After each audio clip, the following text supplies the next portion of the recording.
Vamos a ministrar la palabra. Tengo realmente comenzamos un mensaje para pretender hacer una serie de 2 mensajes. En el mensaje que dimos ahorita, vamos a ver si lo puedo lograr, porque realmente tengo que sentir otra cosa y quiero vincular a lo que, dejarme dirigir por el Señor.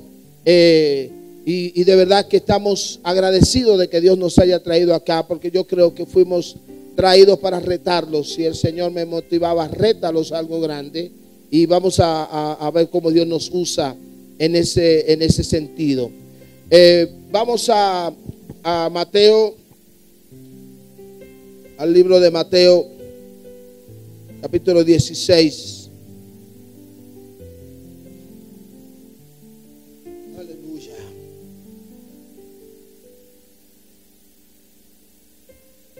Mateo 16, versículo 15.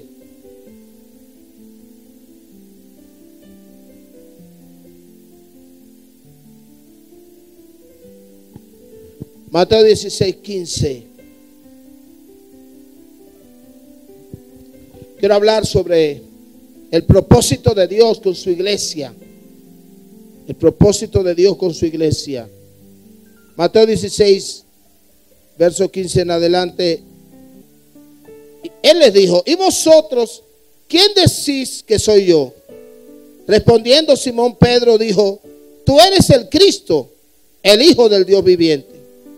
Entonces le respondió Jesús: bienaventurado eres, Simón, hijo de Jonás, porque no te lo reveló carne ni sangre, sino mi Padre que está en los cielos. Y yo también te digo que tú eres Pedro, y sobre esta roca edificaré mi iglesia, y las puertas del Hades no prevalecerán contra ella. Y a ti te daré las llaves del reino de los cielos, y todo lo que atares en la tierra será atado en los cielos, y todo lo que desatares en la tierra será desatado en los cielos. Amén. Hasta ahí lo dejamos. El propósito de Dios con su iglesia. Quisiera que me buscaran en la cabina una canción que yo le escuché ayer aquí, que es: ven y llena esta casa con tu gloria. Yo la escuché, la tienen en la computadora, para que la cantemos al final, porque quiero ligarla con lo que vamos a hablar. En el mensaje anterior, tratando de hacer una serie, nunca me gusta predicar el mismo mensaje cuando predico 2 veces de seguido, pero sí en una serie, hablábamos de la importancia de lo que Dios hizo para desarrollar su plan con el hombre. Una estrategia que Dios desarrolló para redimir al hombre. Dios trató un plan de redención. El hombre cayó en desgracia a través de caer en pecado. Adán, Eva primero, pero los dos cayeron en pecado. Dios trazó un plan automáticamente y dio una sentencia que fue lo que comenzó el proyecto. O sea, el hombre cae en desgracia, algo así como un ser querido cae preso, y yo comienzo a trazar un plan para que salga libre, para que quede en libertad. No va a ser un plan tan rápido porque hizo algo grave, pero vamos a trabajar para que él pueda salir en libertad. Dios trazó un plan para que el hombre quedara libre de la condenación que el diablo le había hecho caer. Y ese plan comienza en Génesis 3:15. No lo busquen, solo anoten. Pero ahí Dios dice: tú, Satanás, hiciste caer al hombre en pecado, pero de la simiente de ese hombre va a venir alguien que te va a vencer y te va a derrotar a ti. ¿Cuántos glorifican a Dios por eso? En otras palabras, desde ahí comenzó la Biblia a hablarnos de Cristo sin mencionarlo. Dios, entonces, el plan es que va a venir Cristo y se va a convertir en el centro. Cristo es el personaje central de la Biblia, y la Biblia dice que Colosenses y todo fue hecho por Él, por medio de Él y para Él. Pero Dios entonces tiene que formar 2 grandes instituciones. Dios forma 2 grandes instituciones. Es decir, aparte de la figura de Cristo, que es el centro, aparte de que Cristo iba a dar su vida, que iba a hacer esto y todo aquello, Dios establece dos grandes instituciones sobre la tierra. Una es Israel. Dios levanta a Israel y le dice: y serán una nación santa, un pueblo escogido, un pueblo separado, porque ustedes van a ser una nación grande. Abraham, sal de tu tierra, haré de ti una nación grande. Así que dentro del plan para que el hombre quede libre de la condenación, Dios primero dice: enviaré a Jesús para que todo aquel que en él crea. Eso lo dice después, pero en Génesis no lo dice. Pero sí, el plan es: envío a Jesús. Jesús va a surgir. ¿De dónde va a surgir Jesús? Jesús va a surgir de la nación de Israel. Entonces Dios tiene que manifestar su gloria a través. Si yo quiero manifestar, vamos a suponer que yo sea un buen hombre y que quiero hacer muchas obras a beneficio de Colombia, pues yo escojo un lugar donde comenzar. Comienzo a mandar muchas cosas acá, a esta iglesia, y a darme a conocer a Bogotá, y de ahí Medellín me conoce, y de ahí otros me conocen, y todo el país me conoce. O sea, comienzo a hacer cosas dándoles regalos a ustedes, bendiciéndolo a ustedes, y la ciudad comienza a ver, y quién es ese fulano, y ¿me entienden? Eso es, por ejemplo, lo que una manera de darme a entender. Así que Dios quiere darse a conocer al mundo entero. ¿Por medio de quién se va a dar a conocer al mundo entero? ¿Por medio de quién? No me digan nosotros. Primero, nosotros, no estoy hablando de la iglesia. Primero Dios se da a conocer, primero por medio de quiénes, de Israel. No me pueden decir Cristo, porque todavía no lo he traído a este mensaje. Primero Dios se da a conocer a través de quién, de Israel. Dios escoge a la nación de Israel. Haré de ti una nación grande, y ustedes me serán un pueblo santo, apartado del mal. Y otros tienen otros dioses, pero ustedes a Jehová es que han conocido, y Jehová es el que les saca de Egipto, de la esclavitud, y Jehová es el que le manda maná del cielo, y cruza el Jordán y hace maná del cielo, y milagros de todo tipo, agua, comida, de todo, para que lleguen a la tierra prometida. Dios le dice: ninguna nación grande puede ser grande si no tiene tierra. Y Dios le dice: ustedes van a ser dueños de una tierra. Duraron mucho para llegar por su desobediencia, pero Dios los estableció en una tierra. En otras palabras, ¿para qué existe Israel? ¿Para qué Dios formó a Israel? Para que desde Israel el mundo entero conozca que hay un Dios que ha hecho obras con ellos. Amén. Pero entonces Israel ha sido terca.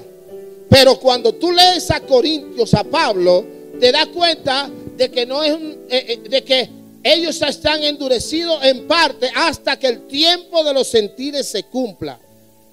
No puedo profundizar, lo que tengo que hablar es muy largo y hay cosas que tengo que entender que ustedes la conocen, y si no la conocen, investiguenla. Pero Pablo habla, el endurecimiento de Israel es en parte, es algo que Dios sabía que iba a pasar, y es un endurecimiento hasta que el tiempo de los gentiles se cumpla. Entonces Dios tiene otro plan. Israel no es, deberían ser los judíos que estuvieran aquí predicándonos a nosotros del Mesías. Deberían ser los judíos. Si Cristo hubiera nacido en República Dominicana, entonces deberíamos ser los dominicanos primero. Y si nace en Colombia, deberíamos ser los colombianos.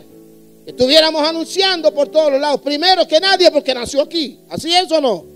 Pero los judíos están endurecidos porque ellos todavía están creyendo. Claro, hay judíos mesiánicos que creen en Jesús, pero ellos todavía están pensando que Cristo va a venir por primera vez, cuando ya Él vino y Él hizo milagros de todo tipo, resucitó de la tumba, Él venció la muerte, Él dominó la tempestad, Él caminó sobre las aguas. ¡Aleluya! En otras palabras, ese Jesús que ya vino se manifestó primero, no como persona, pero sí haciendo todo tipo de proezas a favor de Israel. Israel fue viendo la maravilla de Dios, milagros de todo género.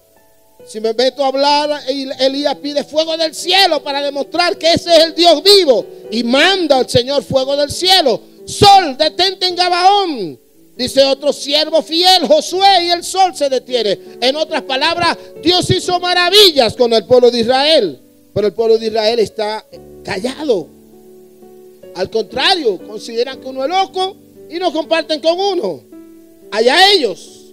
Pero Dios necesita levantar otra institución. Esa otra institución es la iglesia. En otras palabras, Dios va a desarrollar su plan de redención del hombre a través del personaje central de la Biblia, que es, ¿cómo se llama el personaje central? ¿Por qué no me lo dicen a coro?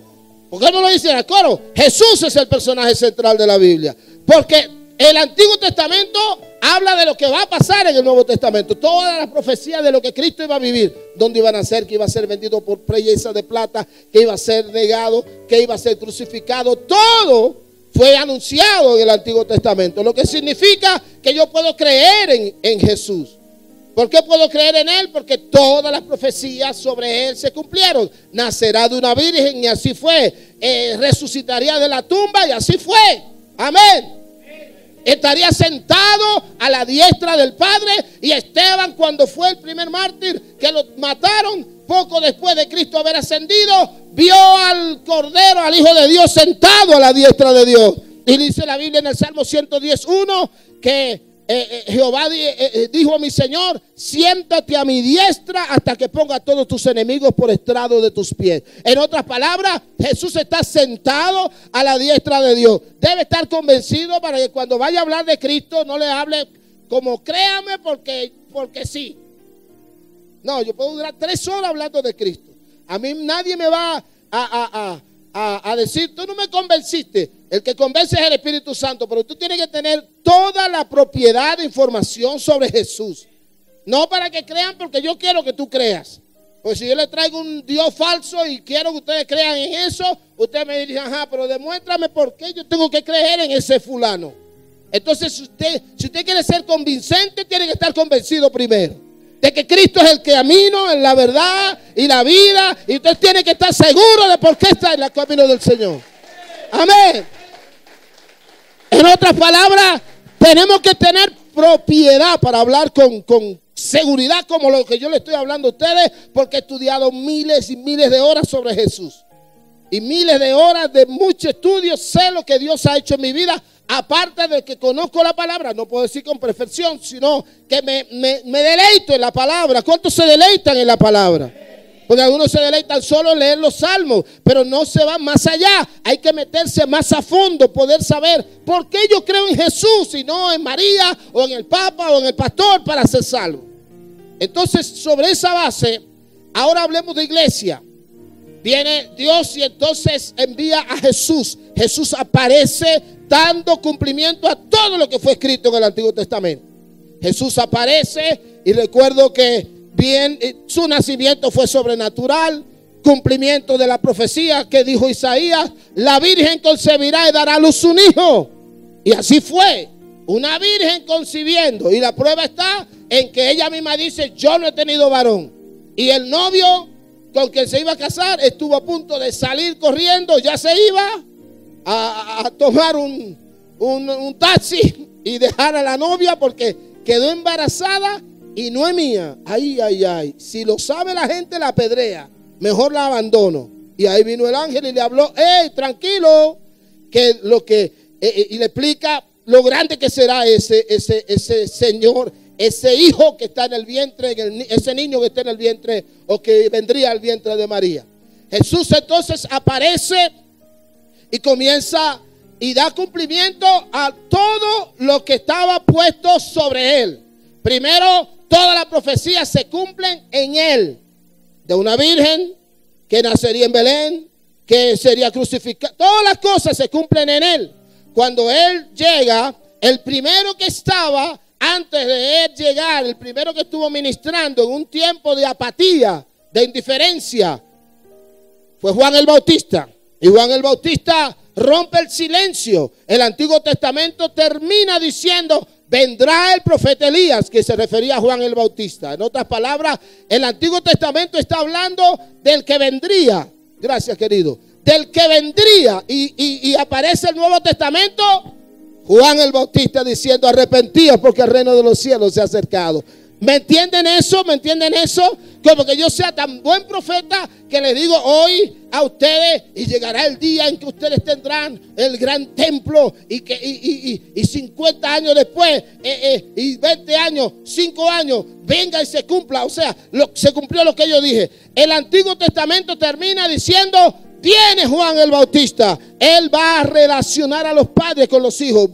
Busque eso en Malaquías capítulo 4, los últimos 3 versículos. Juan el Bautista era el que apareció. El mismo Juan, Isaías lo había dicho: voz del que clama en el desierto. Y Juan el Bautista dice: yo soy la voz del que clama en el desierto. O sea, no era Elías, como dice, vendrá el profeta Elías. Elías era una especie de un título. ¿Entienden? No era Elías, sino vendrá el profeta Elías. Y ese profeta Elías era Juan el Bautista. Juan el Bautista comienza predicando de aquí, diciendo: yo no soy digno de desatar la correa del calzado del que viene mayor que yo. Así que él es el hombre, a él es que yo voy él es el grande. Yo he venido a promover. ¿Y nosotros qué somos? Somos promotores al estilo de Juan el Bautista. Cristo estuvo precedido por Juan el Bautista. En otras palabras, lo que yo voy a hacer primero es mandarte a ti para que prepares el camino para mi primer aparición. Y ahora estamos hablando de ¿qué cosa? De la segunda aparición de Jesús. Amén. En otras palabras, Juan fue el que preparó el camino para la entrada de Jesús en su primera vez. Y yo soy, y usted también, y la iglesia Camino de Paz es la iglesia que prepara el camino. ¿Para qué? Díganlo ustedes. Para la segunda venida de Cristo. Amén. Oh, aleluya. Si lo va a aplaudir, apláudalo. Oh, gloria a Dios. Mire qué interesante. Antes de Cristo ir a las ciudades, usted encuentra en Lucas 10, que fue un tema central del congreso que tuvimos ahora. Usted encuentra que Cristo envió a los discípulos antes de recibir la llenura del Espíritu, antes de Cristo ir, antes de todo, lo mandó a predicar de 2 en 2 para que fueran a donde él iba a ir luego. En otras palabras, Cristo, el Padre prepara las cosas de esa manera, porque él dijo: vayan a las ciudades donde yo luego voy a ir. Usted lo lee eso en Lucas 10, la misión de los 70. Y fueron a lugares donde Cristo iría después. En otras palabras, el cielo arregla las cosas de esta manera. Va a venir Cristo, pero antes va Juan el Bautista. Va a venir la iglesia, pero antes va a venir Israel. Y va a surgir Israel como nación grande. Amén. Y entonces va a venir Juan el Bautista antes y después viene Cristo. La segunda venida va a venir Cristo, pero antes vino Camino de Paz, la iglesia que yo dirijo, vino el pastor Yesid, vino usted, Ricardo, vinieron ustedes. Ustedes son y yo los que preparamos el camino para la segunda venida de Cristo. Pero hay que entenderlo, porque mucha gente no lo entiende y ve las cosas de los ministerios como algo desligado. No lo liga a lo que es exactamente el plan, del propósito. Yo detallaba esto un poquito más amplio en el mensaje anterior, pero ahora debo avanzar. Y entonces concentrémonos en la iglesia. Ahora viene la iglesia y Dios la establece por encima de los judíos necios que no querían entender y que todavía no quieren entender. Pero el libro de el mismo Moisés dijo, Dios dijo a través de Moisés en el Antiguo Testamento que les moveré a celos con un pueblo que no era pueblo. Eso es un pasaje poderoso. Lo que le estoy diciendo es tremendo, pero no lo puedo detallar. Yo los moveré a celos con un pueblo que no es pueblo. Y dice Oseas 1, aquellos que no eran hijos, que no sois pueblo, pasarán a ser pueblo. En otras palabras, Dios derribó la pared intermedia por medio de Cristo. En otras palabras, este lado eran los judíos que se sienten superior y que no se comparte con nadie. Y ellos sí aceptan a Jesús como un gran maestro, etcétera. Pero en el medio hay una pared intermedia. Y dice Pedro y Pablo explican muy bien eso. El Señor derribó la pared intermedia e hizo de dos pueblos, judíos y gentiles, un solo pueblo. Los gentiles son los no judíos, se le llama gentiles a los no judíos. Así que por un lado los judíos y por otro lado los gentiles, de dos pueblos Dios hizo un solo pueblo, derribando la pared intermedia. Estoy citando la palabra que está escrita. Búsquenlo, anótenlo, porque no puedo darle toda la cita. Es importante entonces entender que yo soy miembro de la segunda gran institución que Dios estableció para que su propósito con el hombre sea cumplido. Yo soy parte de la iglesia. ¿Y cuál es el gran propósito de Dios? ¿Cuál es el último propósito de Dios? Cuando yo he preguntado eso, hay quien me dice, ¿cuál es el último propósito de Dios? O que los hombres se salven, o que la gente se sane, o que la gente sea libertada. Todo eso es correcto, pero no es la respuesta correcta, precisa. La respuesta, Dios dice, Dios quiere que la gente se conviertan, pero ¿para qué? Para que le den gloria al Hijo. Entonces, el propósito de Dios final es que Cristo sea todo en todos. ¿Se entiende?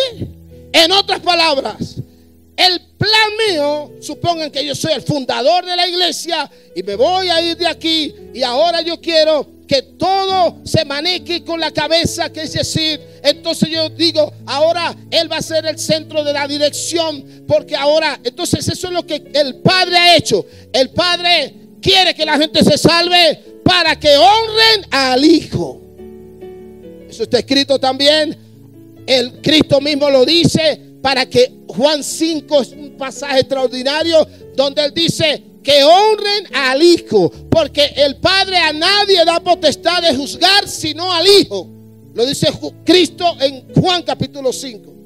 En otras palabras, ¿a quién el Padre le ha dado potestad de juzgar? Al Hijo. ¿Por qué? Porque el Hijo asumió cargar sobre nosotros el yugo, el pecado de todos nosotros, lo tomó en sus hombros y derramó su sangre por nosotros.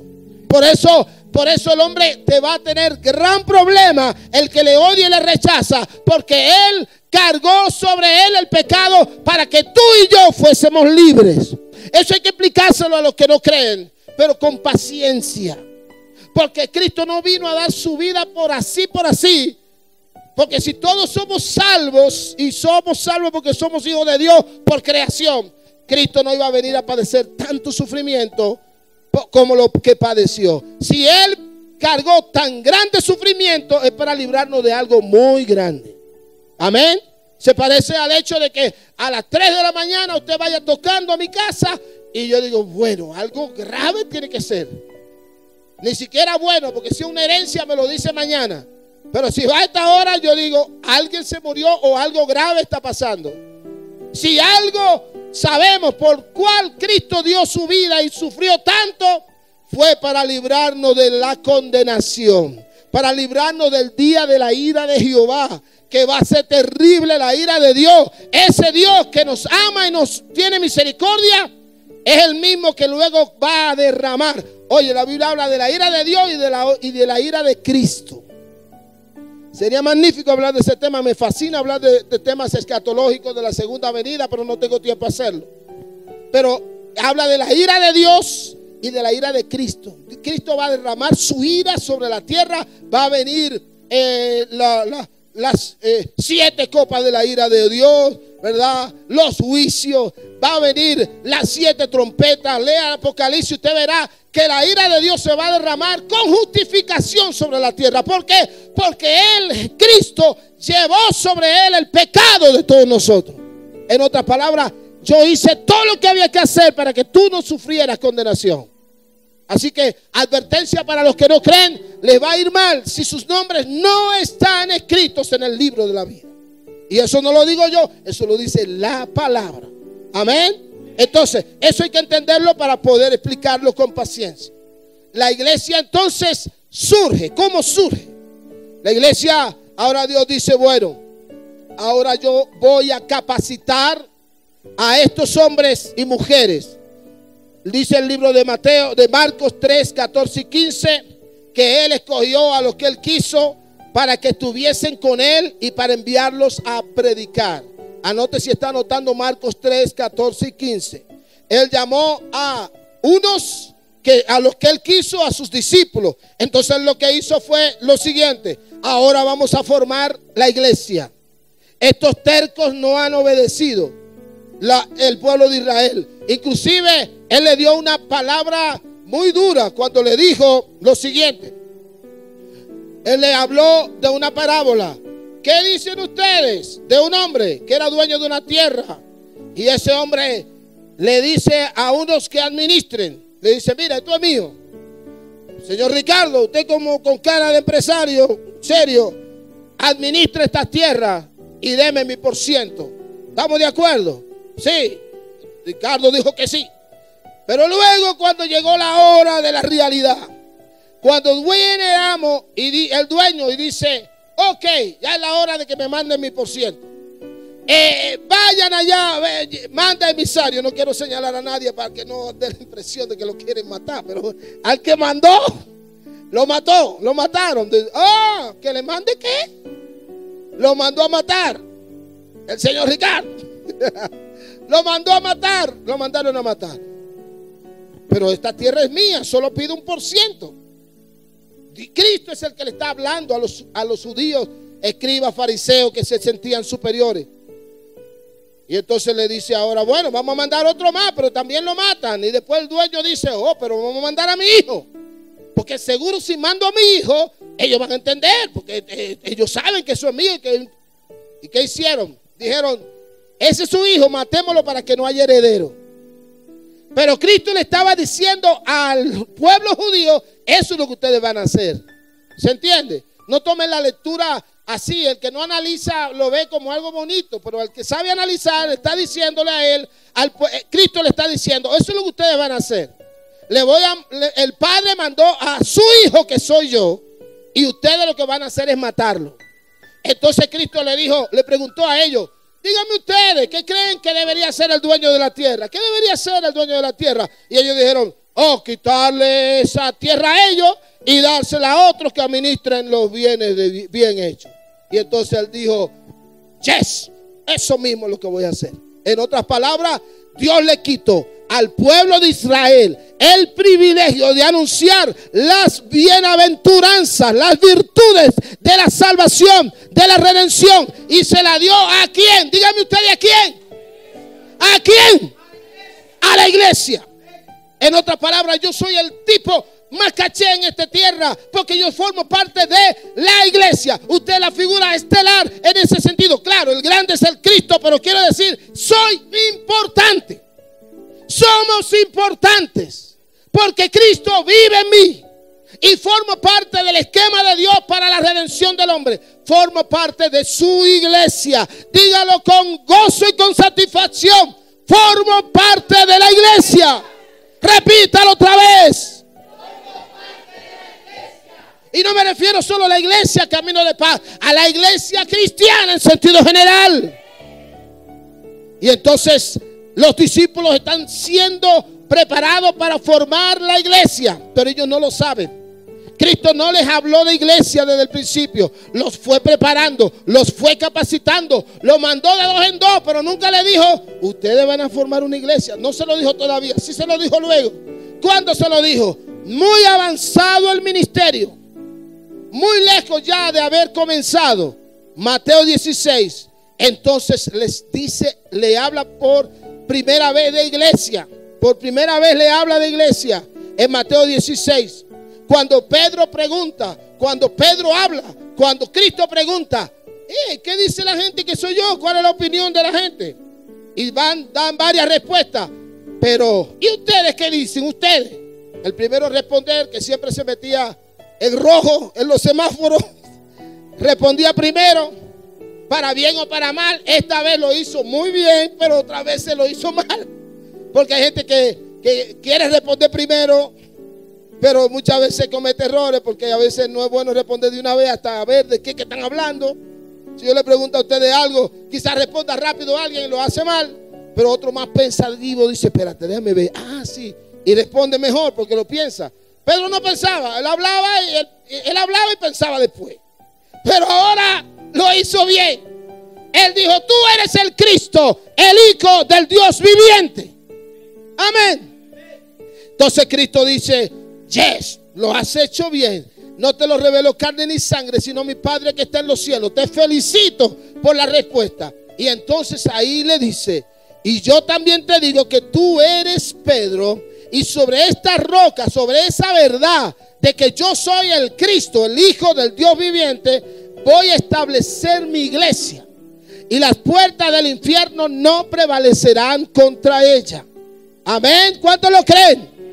En otras palabras, Cristo le dice, qué bien lo has dicho. Sobre esa base estableceré mi iglesia. La gente, los discípulos deberían estar asombrados. Mi iglesia. Entonces nosotros vamos a formar una iglesia. Ellos ni siquiera lo entendieron. Ellos no se les ve preguntándose eso porque todavía no entendían. Todavía estaban asombrados, no entendían lo que Cristo, porque Cristo no le daba todos los detalles. Es como el llamado que nos hizo al pastorado. Nos llamó, pero generalmente no nos da los detalles de cómo va a ser la cosa, quizás para que uno no se devuelva. Le dijo a José que te voy a hacer, le da sueño de grandeza, pero no le declaró, no le explicó que iba a caer preso primero, que iba a ser rechazado. El Señor se la trae por ese lado. Si Jesús hubiera sabido, cuando viene a ver no se mete. Si Dios le describe todo. Pero así son las cosas.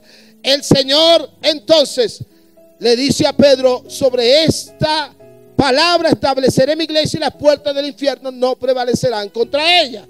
Es una palabra poderosísima. Ahora bien, viene la pregunta.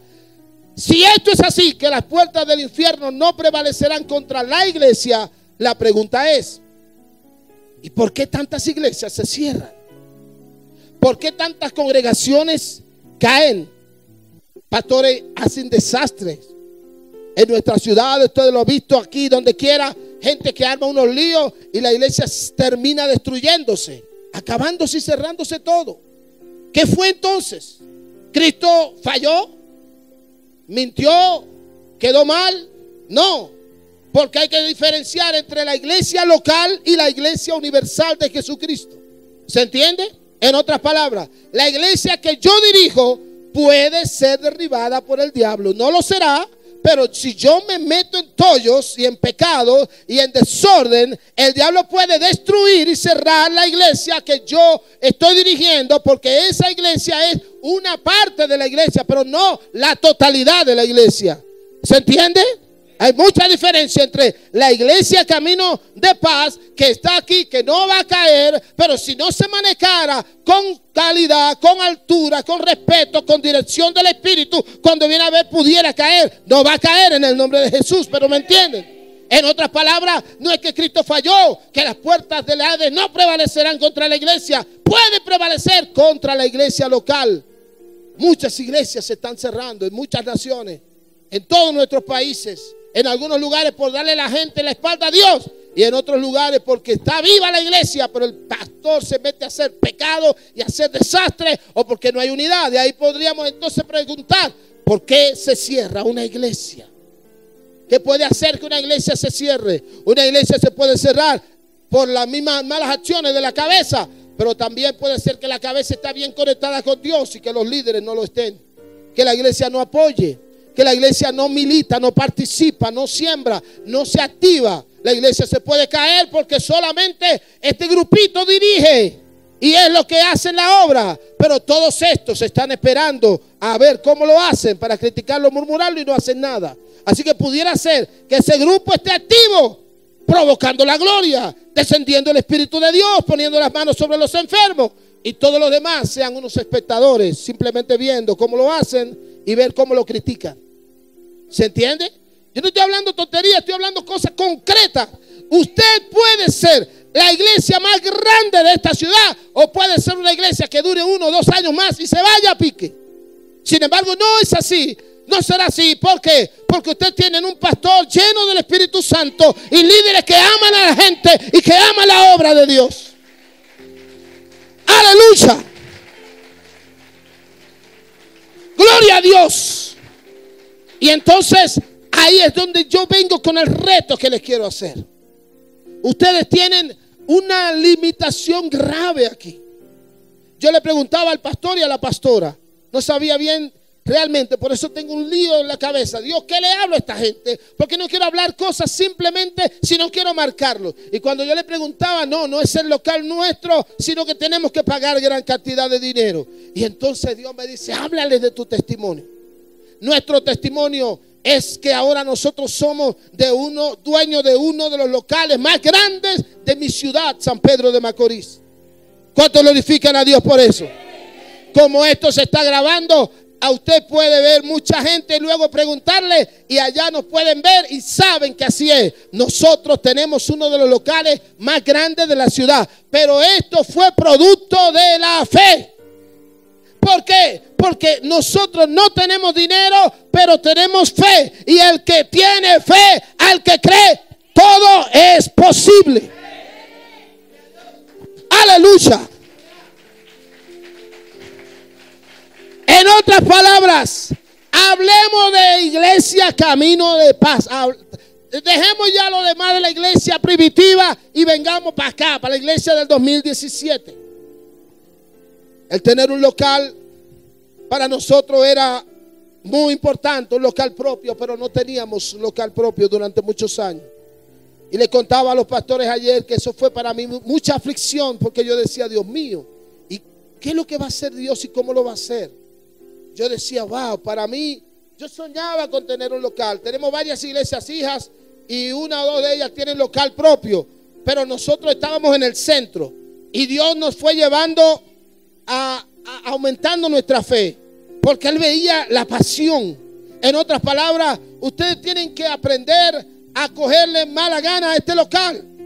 Perdónenme, no digo, si digo una frase que no debe ser, ustedes me avisan y se ríen, pero me dicen por qué se ríen, Ustedes no le pueden coger mucho gusto a este lugar, porque ustedes no pueden meter 20 invitados a este culto. No tienen espacio en este lugar.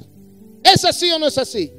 Y no es de ustedes, tienen que pagar todos los cuartos del mundo más 20 pesos.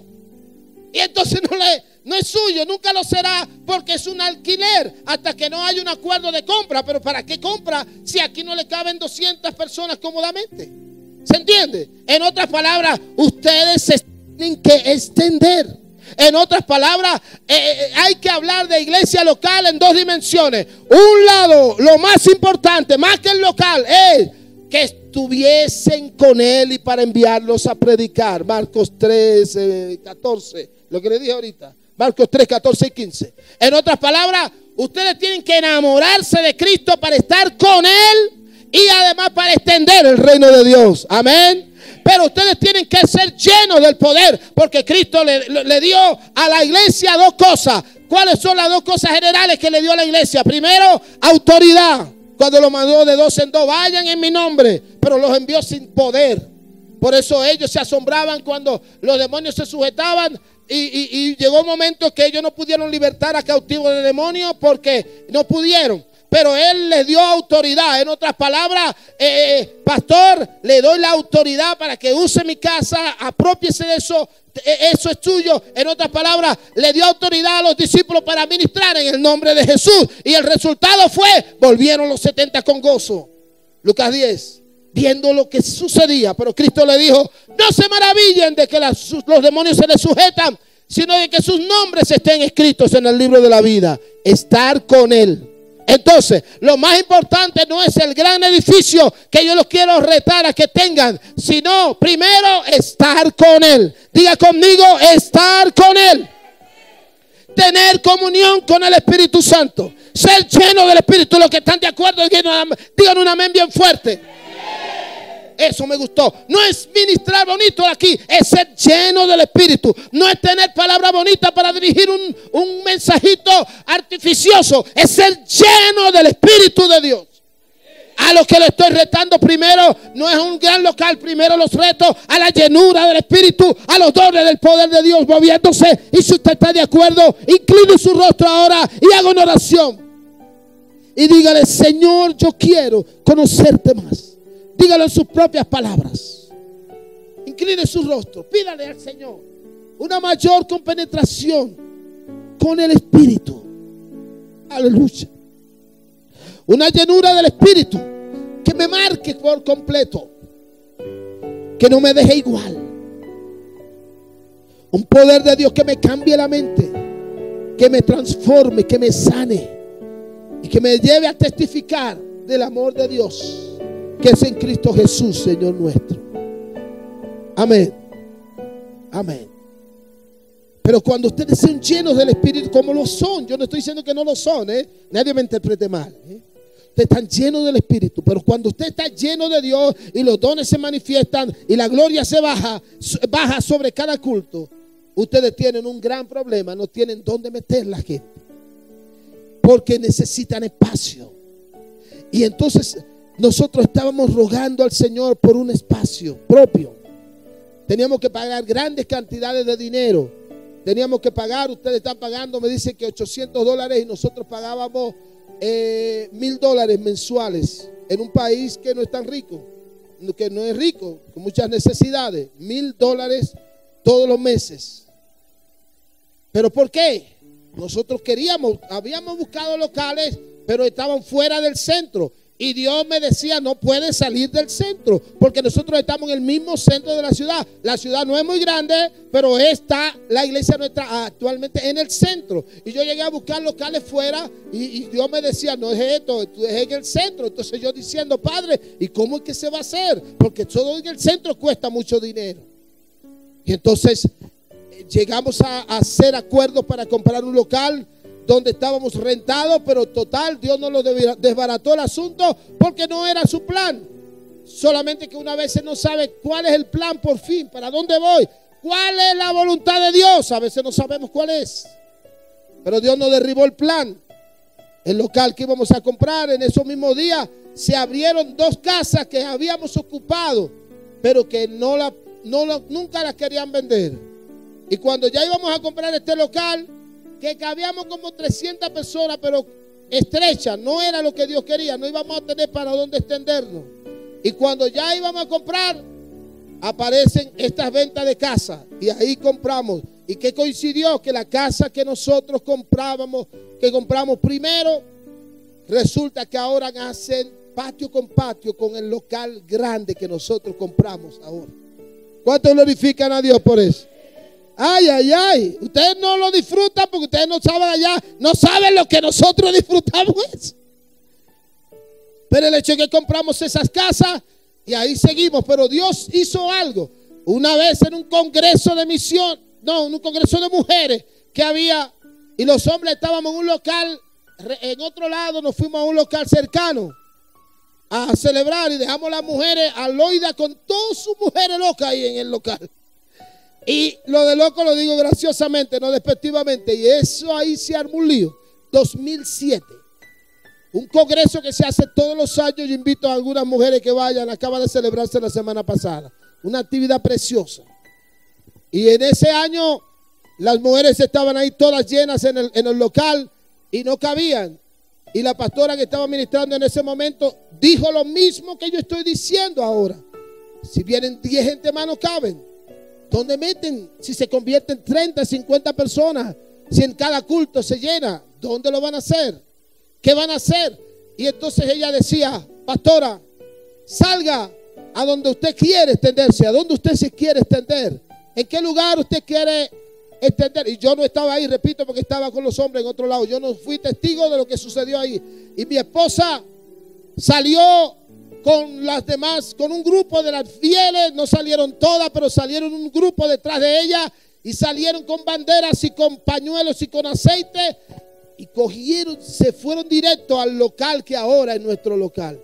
2007, un local que era para producción de alcohol, bebidas alcohólicas de una de las más conocidas en mi país que se producían ahí, y la empresa estaba en plena producción. Y las mujeres, tal vez estaba cerrada en la noche pero sí estaba activa la empresa.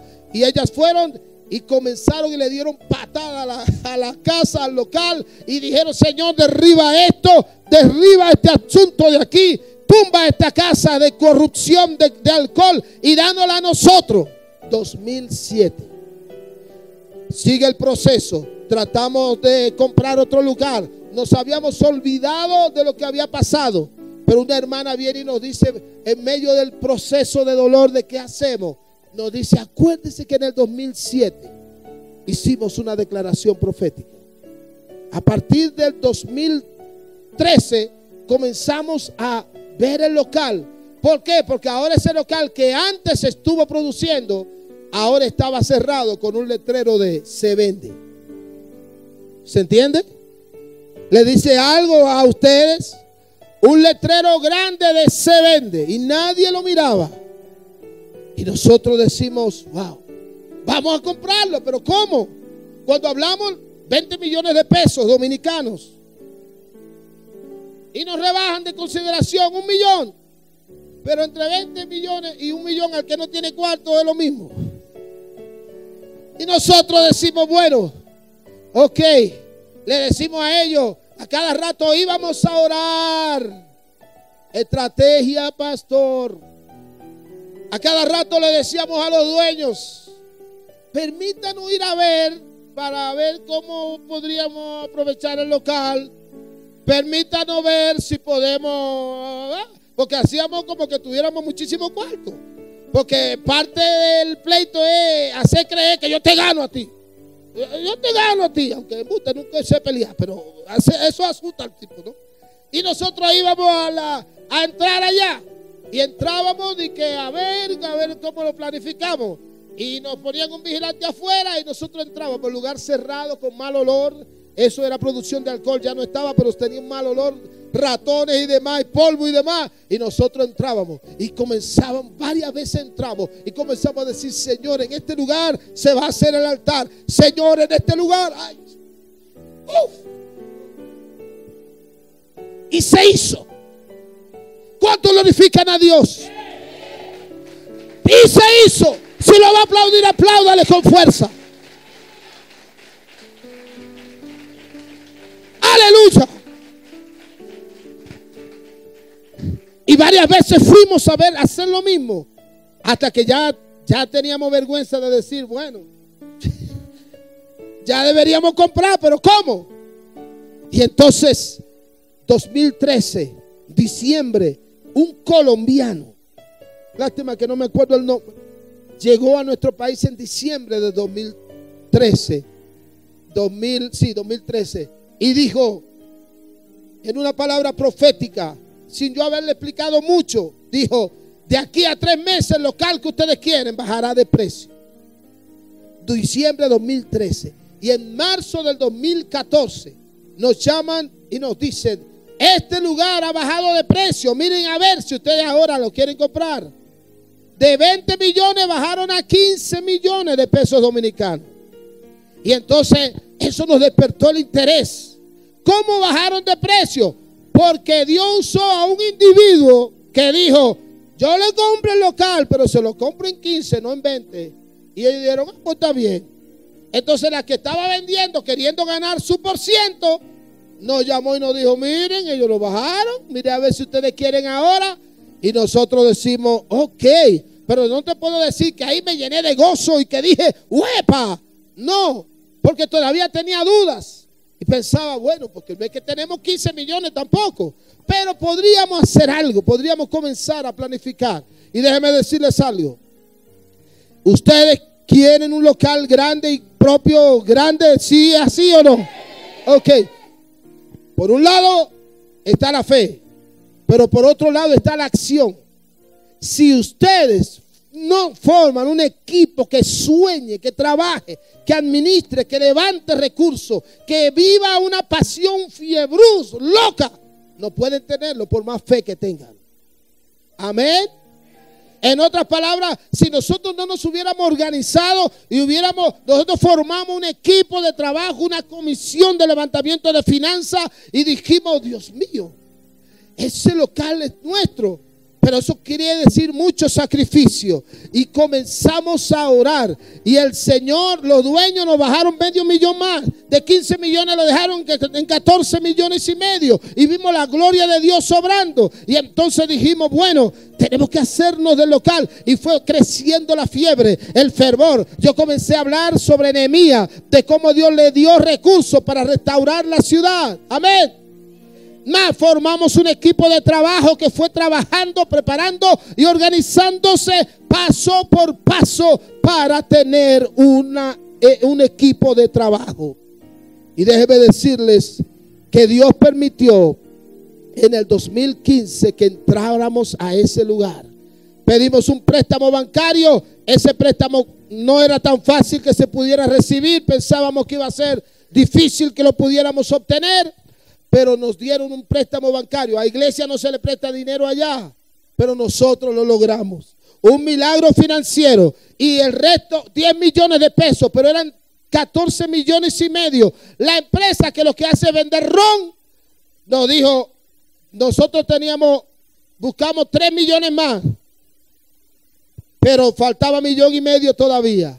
Y nos dijeron, no se preocupen, le vamos a dar 1 año y medio para que nos paguen eso sin intereses. Y nos dijeron, y hay una cláusula, eso sí, si no pagan, entonces van a pagar mensual. Si no pagan en ese tiempo, tendrán que pagar mensualmente 27,000 pesos dominicanos. Y eso significaba para nosotros mucho dinero. Y no pudimos al 1 año y medio tenerlo todo. Y ellos nos dijeron, tranquilo. Y le dijimos, estamos dispuestos a pagarle las comisiones porque no lo tenemos. Y ellos dijeron, tranquilo. Paguen, no les vamos a cobrar ningún chele, ningún peso por el interés del atraso. ¿Entienden? ¿Qué significa eso? ¿La mano de Dios obrando o no? Pero además, los otros millones que levantamos, los levantamos haciendo lo siguiente. Todos dijimos, los líderes dijimos, vamos a comenzar a traer de las cosas más valiosas que tenemos. Y yo recuerdo que nos pusimos de acuerdo los líderes y después se lo presentamos a la iglesia. Y le dijimos a la iglesia, los líderes hemos decidido traer a esta casa, donar todo lo que haya de valor de nosotros, lo demás valor. Lo demás valor mío era un vehículo, pero no podía dejar el vehículo, pero trajimos el comedor, un comedor grande, caro, que valía mucho dinero, de caoba. No sé si el término lo conocen. El hecho es que esa madera es muy cara y nosotros donamos. Y cuando la gente vio que nosotros donamos eso para venderlo y producir dinero, todo el mundo dijo, yo también traigo esto. Gente se despojó de sus motores, de carros, de neveras, de televisores. Tengo 2, tenga 1, pastor. Y comenzamos a venderlo y levantamos ahí muchísimo dinero y Dios proveyó de manera especial. ¿Por qué? Porque estábamos apuntando en la misma dirección. Y nosotros, antes de que el banco nos aprobara, le pedimos la llave a los dueños. Y ahora le dijimos, bueno, ya el cheque va a salir. Y creíamos que iba a salir pronto, pero nosotros el banco nos decía una cosa, pero en realidad nos había negado el préstamo, pero nosotros no lo sabíamos. Y sin saberlo, nosotros creíamos que eso iba. Y comenzamos a pintar afuera, a quitarle la cáscara de la pintura vieja y a pintar afuera. Y usted ve, si usted busca en nuestras páginas, la gente preparando un local que no era nuestro, pero era nuestro por fe. Preparando el local, porque va a ser nuestro. Y el banco realmente no nos respondía. La que nos vendió un préstamo, nos metimos en una feria de préstamo, descubre que nos han dicho que no. Y ella dijo, ¿cómo que no? Ella no sabía que éramos nosotros, aunque nos conocía, pero no sabía que éramos nosotros. Y ella le dijo, ¿cómo usted va? No, esto es una iglesia, usted tiene que firmar eso. Y le dijo al gerente del banco, Ricardo, usted tiene que firmar eso. Es una iglesia, hay que ayudar a esa gente. Y Ricardo le dijo, no, eso no es posible, no se puede. Pero ella siguió. Y ante la insistencia, porque Dios la estaba usando a ella para abrirnos la puerta, Dios le dijo, el hombre dijo, si tú logras que Yesid firme y su esposa, entonces tal vez. Y ella fue donde este y donde aquel. Y todos firmaron. Y fue esto a Santo Domingo y de allá nos aprobaron 10 millones de pesos, de lo cual ya hemos pagado más de 2,5 millones. Ahora el local que lo compramos con un valor de 14,5 millones que valía, ahora en las reparaciones que le hemos hecho vale casi 40 millones de pesos dominicanos. Nos metimos en un local más pequeño dentro del salón grande, habilitamos el más apropiado porque ahí nos caben cerca de 450 personas, pero el local más grande no le hemos todavía transformado por falta de tiempo, pero ahí caben, cuando lo unifiquemos va a caber más de 1,200 personas, mal calculado. ¿Entiende? Entonces yo he venido, dale el aplauso a Jesús.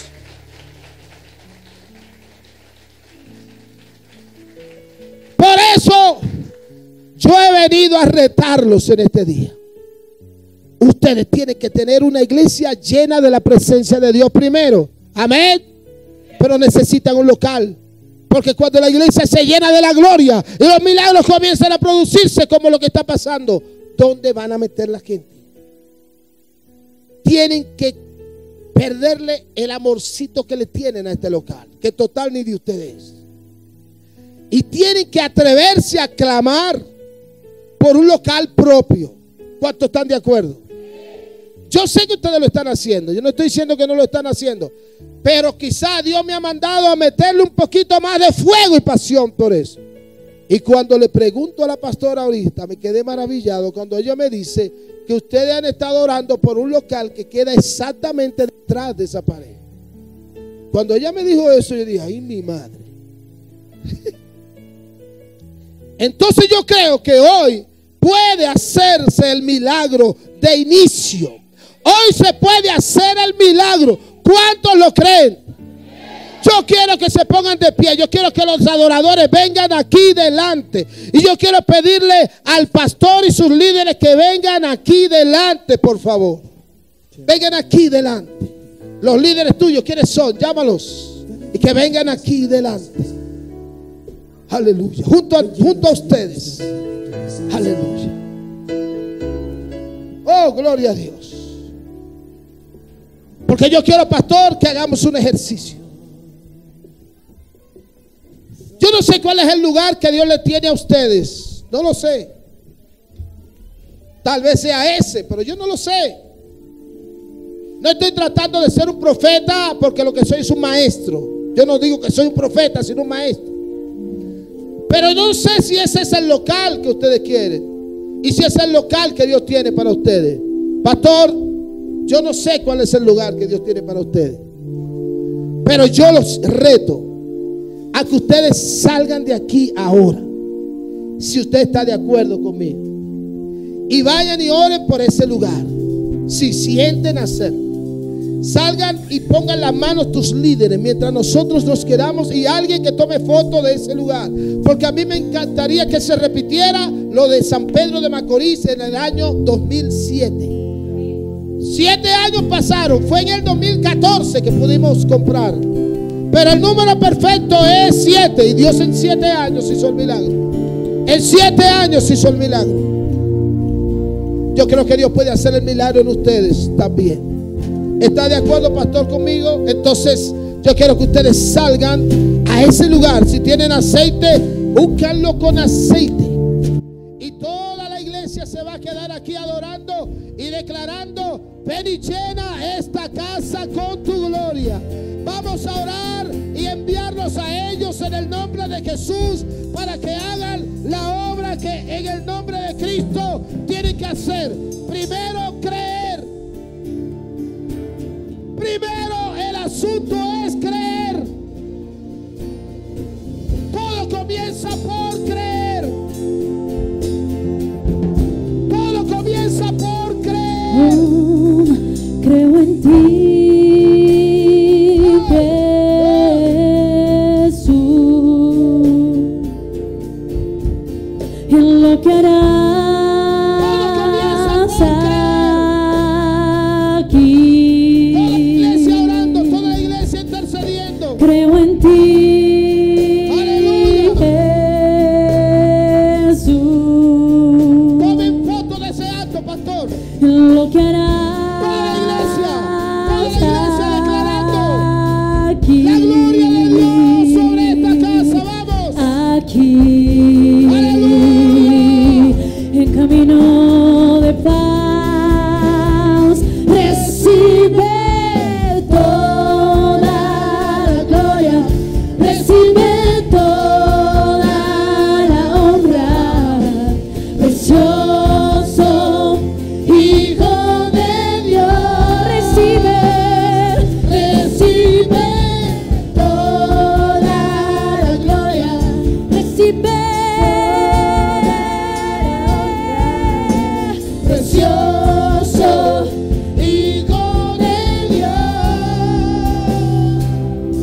casa y tu familia. Muévete del lugar a otra persona que no es tu íntimo.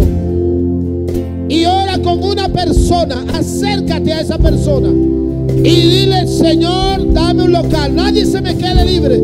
Quiero que alguien venga a orar conmigo aquí adelante. Quiero a alguien que venga a orar conmigo aquí. Nadie se quede sin orar. Y dígale: Señor, ven conmigo, campeón. Ven para acá. Y dígale: Señor, danos un local nuevo, propio. Dame la mano.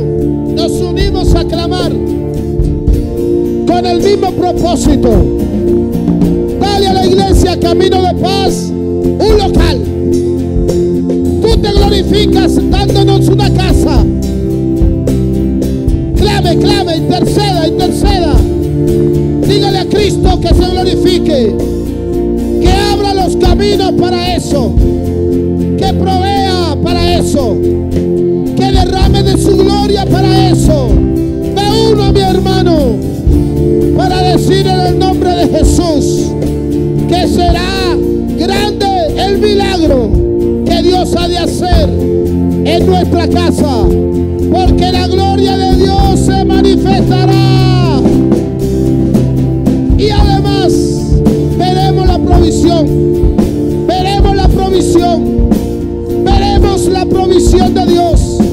Las puertas se abrirán, Dios abrirá los cielos y la cosecha permitirá que tengamos el local. Señor, gracias por darnos este lugar, por esta casa donde estamos adorando tu nombre. Pero necesitamos un lugar más espacioso y por fe lo creemos. Amén. Recibe la gloria. Dale un aplauso a Jesús.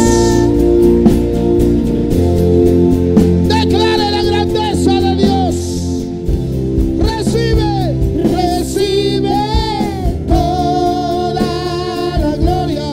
Recibe toda la honra, precioso Hijo de Dios. Recibe, Recibe toda la gloria. recibe toda la honra. Precioso Hijo de Dios, recibe toda la gloria, Recibe toda la honra. Precioso Hijo de Dios. Oye esto: gloria, honra, gloria. Decláralo: gloria, honra, gloria. Decláralo: gloria, honra, gloria, honra, gloria, honra. gloria. Recibe toda la gloria, Recibe, toda la honra. Precioso Hijo de Dios, recibe toda la gloria, recibe, toda la honra. Precioso Hijo de Dios.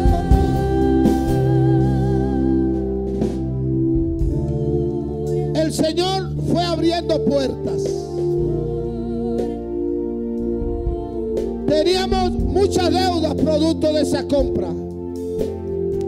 Y Dios nos ha ido ayudando a ir saliendo de todas las deudas que teníamos.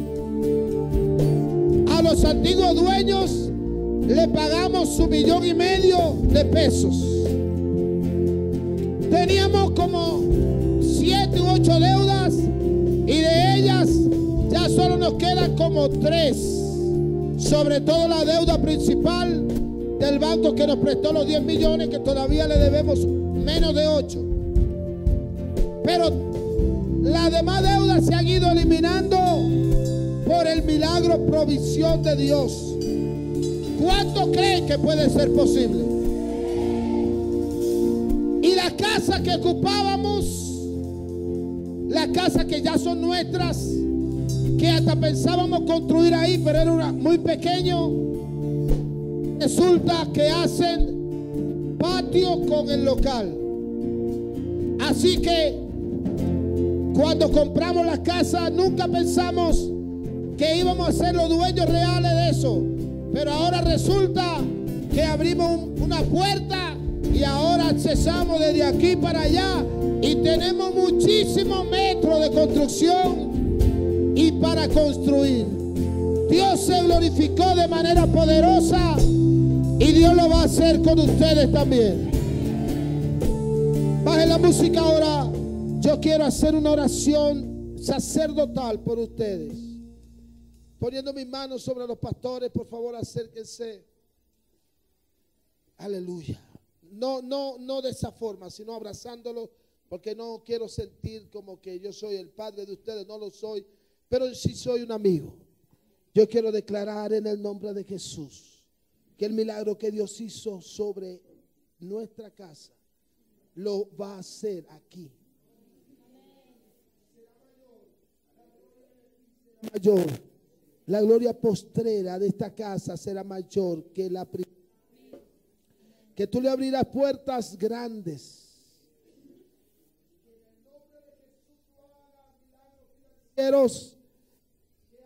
Grande esta casa.